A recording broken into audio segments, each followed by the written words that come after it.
میری جان سے زیادہ پیارا ملک، ہندوستان کو حاصل کرنے کے لیے ہمارے بزرگوں نے بے شمار قربانیاں دی ہیں، جیسے گاندھی جی، پنڈت جواہر لال نہرو، شوکت علی، مولانا عبدالکلام آزاد، شیر محمد ظفر الدین قادری، خان عبدالغفار خان، محمد عبدالرحمن، ڈاکٹر ذاکر حسین، محمد مظفر احمد وغیرہ۔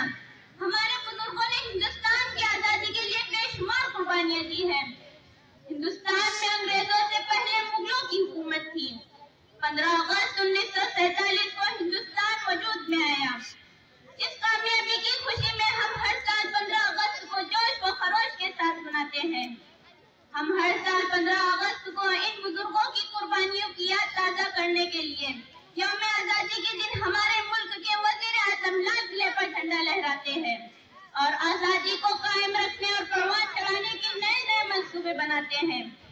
اس دن تمام سرکاری عمارتوں، اسکولوں، کالجوں، دفتروں اور عوامی جگہوں پر ترنگا لہراتے ہیں اور جشن مناتے ہیں۔